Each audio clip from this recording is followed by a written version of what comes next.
Hello, everybody. Thank you so much for joining us and welcome to Central Park.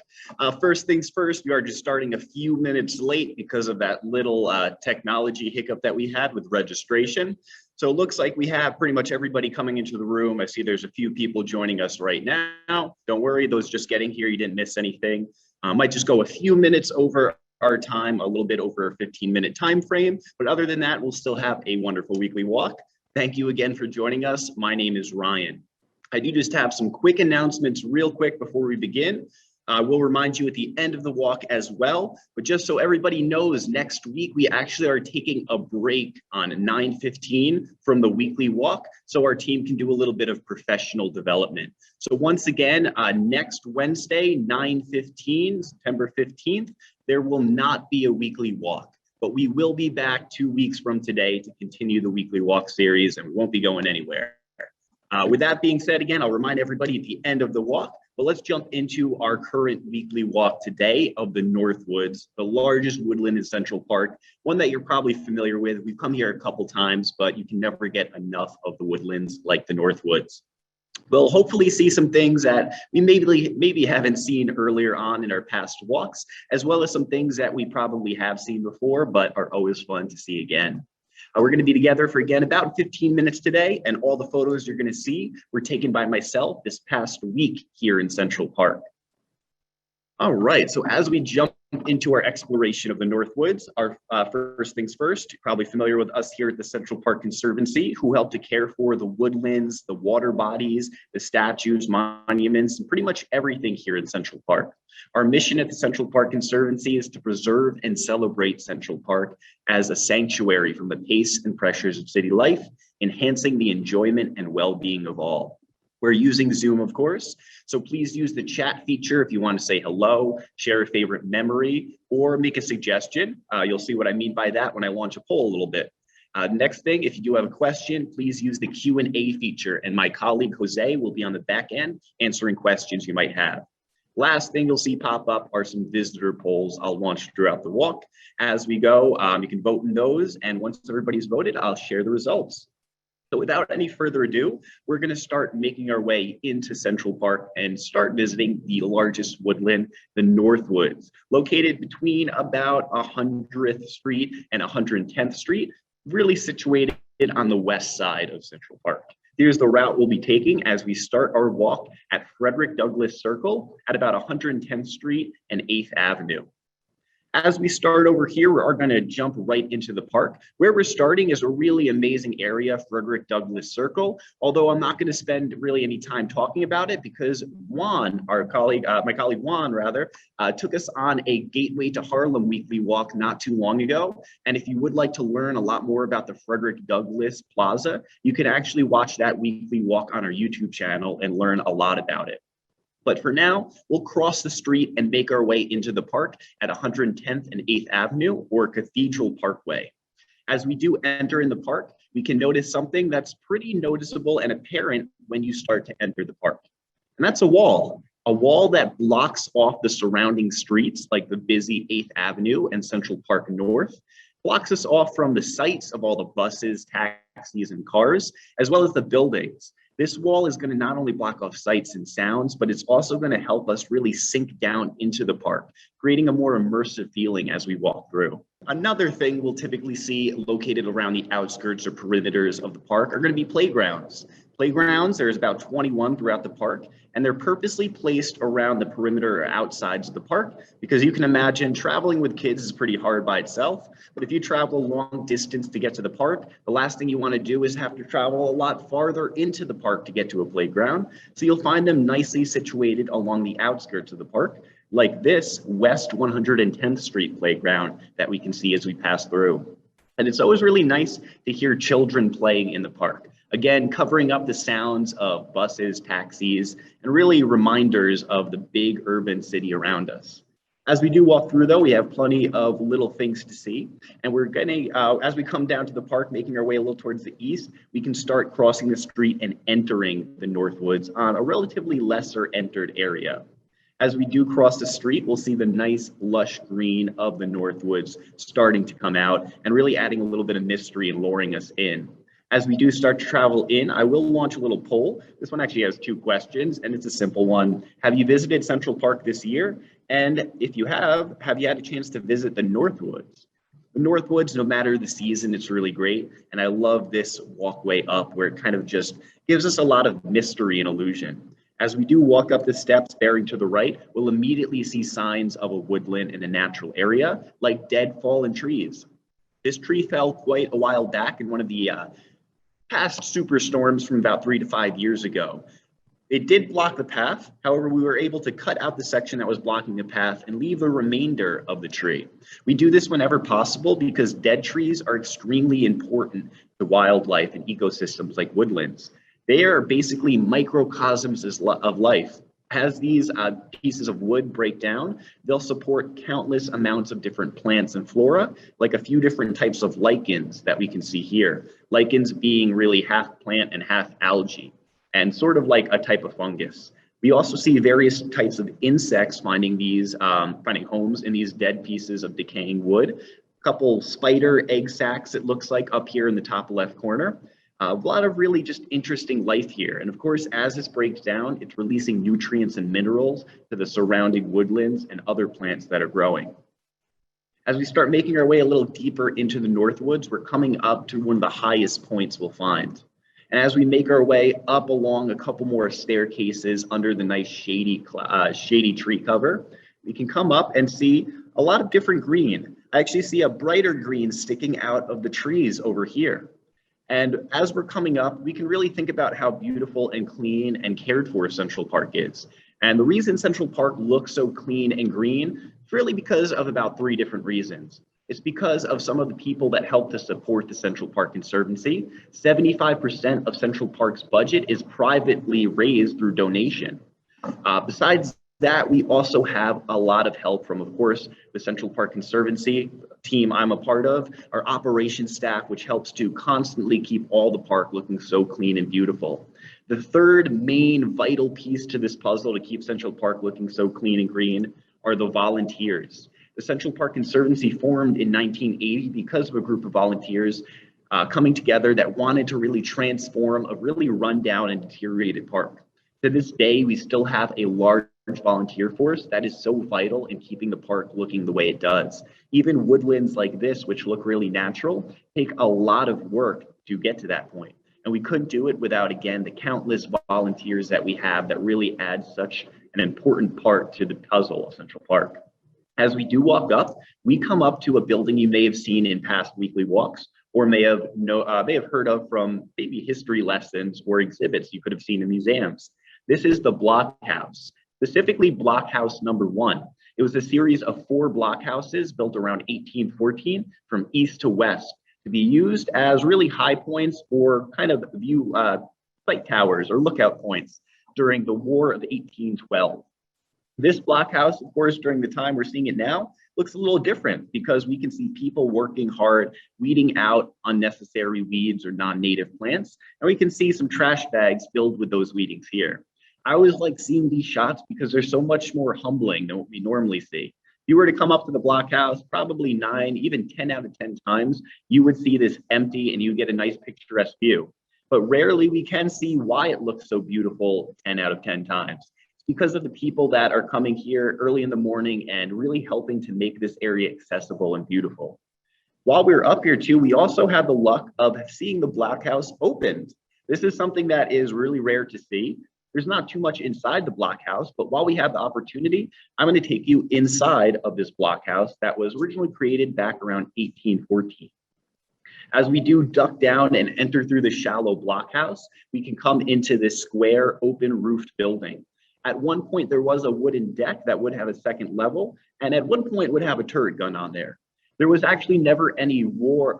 This fort was never used for war, luckily. No battles were fought here, but it was militarized at one point.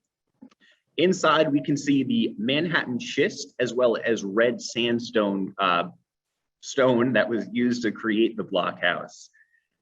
As we walk around, we can see a little bit of a different color as well because the blockhouse has really received multiple different layers of work. It was really fortified to the extent we see today between about 1812 and 1814 for the War of 1812. However, its base originally dates back to pre-Revolutionary War periods, and that was found during some excavations and sampling done in the 1990s. You can also see a big flagpole that would have eventually been added in the middle. And while today we can't access the blockhouse regularly, we can see plenty of weeds growing from the small windows and caged door opening. Not really that there's much to see. This is basically the extent that you'll get from inside of the blockhouse. The real view comes from just outside the blockhouse. We're standing on the west side rock. We can get a view looking out towards the buildings. Hard to see now during summertime, but as we look a little bit towards the top of the canopy, we can see just the scrapings of the top of the buildings, as well as a little sign about how far we can actually see, that being the George Washington Bridge, which is a few miles away. So we do have a lot of clarity in view up here. As we continue walking away from the blockhouse, I will end that poll and share the results. And we see actually a lot of people, majority, about 60% of us have had the opportunity to visit Central Park this year, but it looks like a majority of people have not had an opportunity to visit the Northwoods. So we're happy to be sharing this with you. Again, it's not our first time in the Northwoods, so we have visited back in the winter time. I believe we were there in the spring, and of course now during the summer. We do have those walks posted on our YouTube channel, so if you do want to see what the Northwoods looks like in a very different season, you can certainly do that. And as we're walking around in this present season, something that I'm noticing is a bunch of fluttering from all the trees. And what we're seeing in the trees when we pay more attention are birds. Can you see the bird silhouette on the branch in the middle of this picture? You're having trouble, maybe this will help a little bit.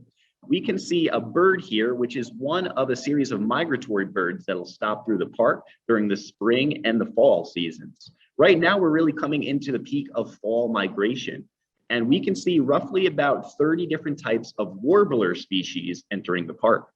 This one picture on the left, a very blurry picture of it, is a bird called an American redstart, one of about 30 warbler species you could potentially find in the park. Of course, it's pretty hard to take pictures of birds, which is why we don't really have bird tours. But this will be a little bit clearer of a picture, which was, of course, not taken by myself, but coming from the Audubon Society, and shows you what an American redstart looks like.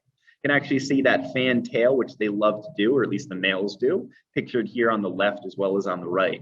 Keeping your eyes open in the understory during the season, you might find redstarts as well as countless other types of warblers during this time.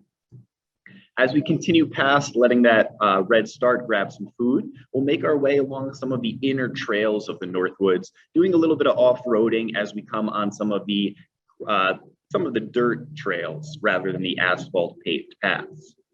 As we come through, we can walk up some more interesting and rune-esque type of Manhattan schist carved steps. And as we make our way up to the crest of the hill, we can see a lot of nice little natural blooms. We can see actually a really wonderful plant pictured here. Looking up on the side, we can see a plant that has a lot of use and a plant that is really beneficial to the environment. If you know what this plant is, you're probably saying this plant is not wonderful, and we actually really don't like this plant. This plant is poison ivy, something we probably have all heard of, and some of us unfortunately have probably felt the effects of poison ivy. It's a member of the poison oak family, and while it does cause a very itchy and irritating rash for us, it does provide a lot of use for the environment. This plant grows kind of shrub-like on the ground, but it tends to grow more viney, having little pieces that kind of come out of its stem, sticking and grabbing to walls, trees, whatever it can, and growing quite far up. This one we can see is reaching up about 15 to 20 feet. So it does have quite a high climb. You might be saying, why do we leave poison ivy all over the park? Is it to keep people out of the woodlands? And that might be one benefit of it, but the real benefit of keeping poison ivy is its natural use. Poison ivy actually produces a berry. This photo is a photo that I've taken from online because the berries for poison ivy don't really bloom until the fall season, until the leaves start changing colors. But the berry will provide food for a lot of different insects, birds, and other small mammals like chipmunks and squirrels. So they do have a lot of use besides just keeping us out of woodlands.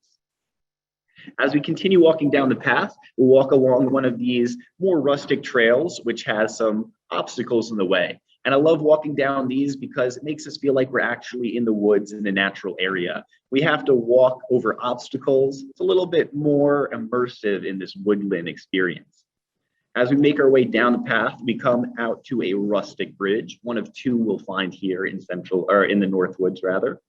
As we come down, we can gaze over the east side of this rustic bridge, which faces towards the middle cascade located in the Northwoods, one that adds nice sound as we walk through the woods. And just opposite along the west side of this, we can see the continuation of a waterway that runs through the Northwoods known as the Loch. The Loch, being Scottish for lake or bay or arm of the sea, really refers to a long lake or waterway that runs through the Northwoods and connects the Harlem Mere to the Pool, another water body located around 100th Street and 8th Avenue. Walking along this section of the Loch is a very peaceful one and one of my favorite areas within Central Park Northwoods. As we continue wrapping along, we can make our way to our final few destinations as we start heading towards the east of the Northwoods.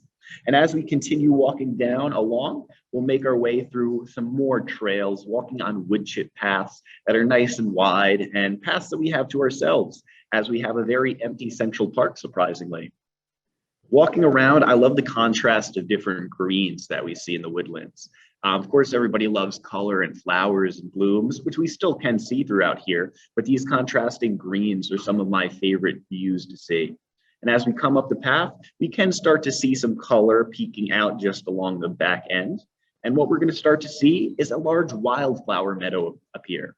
Wildflower meadows are great. You can see flowers popping up at random points throughout the Northwoods, but certain areas have large collections of them, which not only help prevent erosion and damage to the hillside and landscape, they also provide a lot of use for pollinators and a lot of joy for us.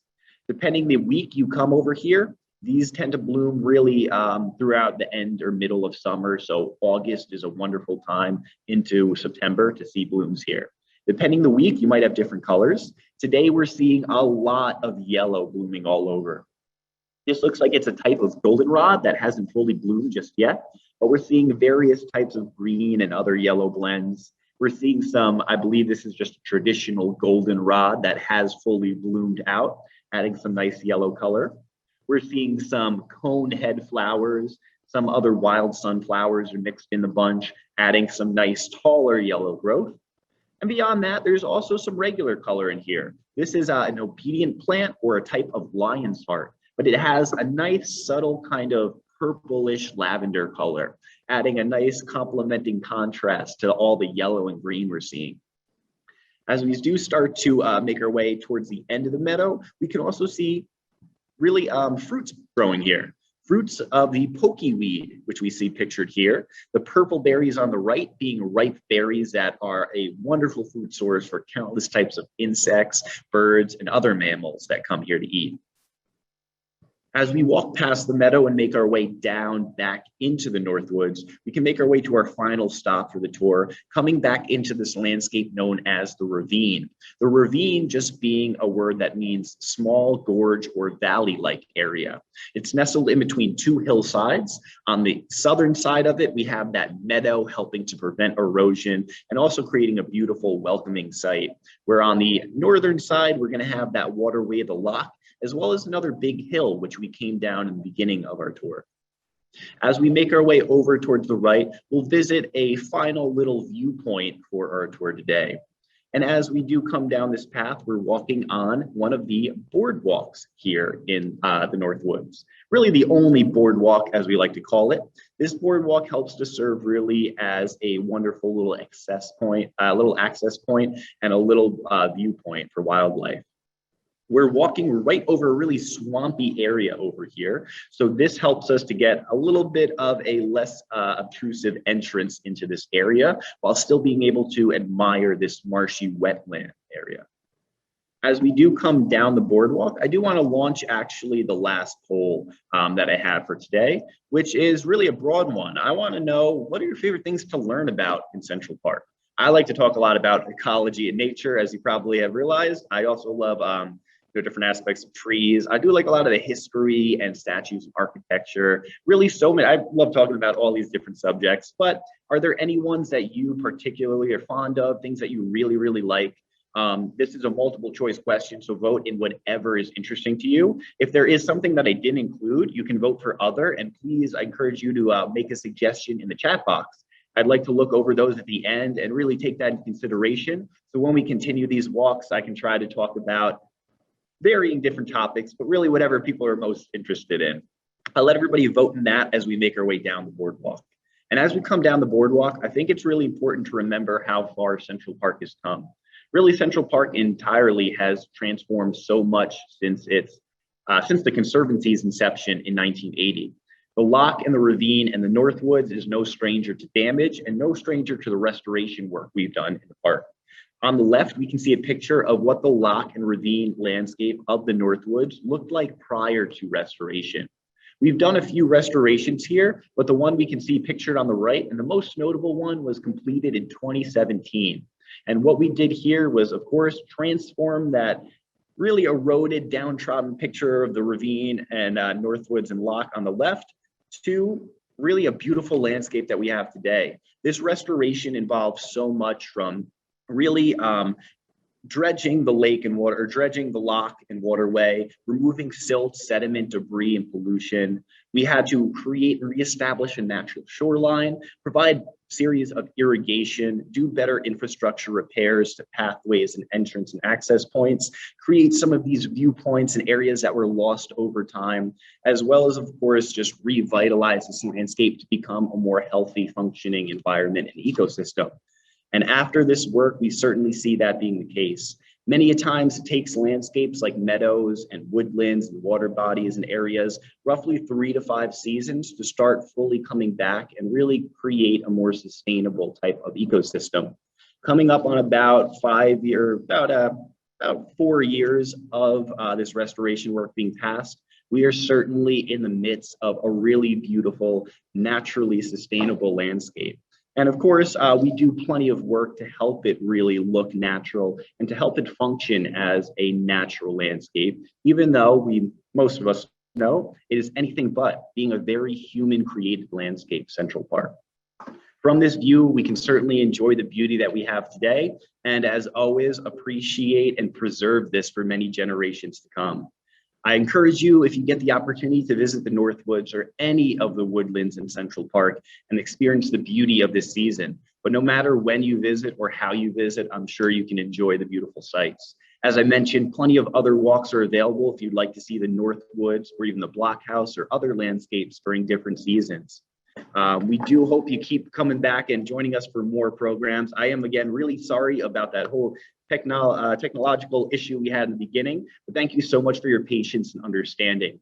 Another reminder again for everybody, quick listen up. Next week, we are taking a break from the weekly walk. So once again, 9:15 next Wednesday, 1 week from today, there will not be a weekly walk, but we will be back 2 weeks from today. So we'll be back on the 22nd again for another weekly walk. Thank you so much again for joining us and for continuing to support us at the Conservancy and these virtual programs. As always, check the chat box to see upcoming programs, both virtual and in person, and certainly join us on future upcoming weekly walks and other programs if you get the ability to. We are going to be launching plenty of other tours in this next coming season, so keep your eye out for new virtual and in-person tours. I'll leave the chat open, of course, for a little bit longer. If anybody would like to ask any other questions, you would like to make suggestions for topics to talk about, certainly would love to see those. So thank you again so much for joining us. Once again, the park needs us and we need the park. So what is it about Central Park that you need the most? Let us know with the hashtag #TheParkNeedsUs, and we'll feature it on our social media channels. Thanks again, everybody, from all of us here at the Central Park Conservancy. Stay safe, be well, and we'll see you soon.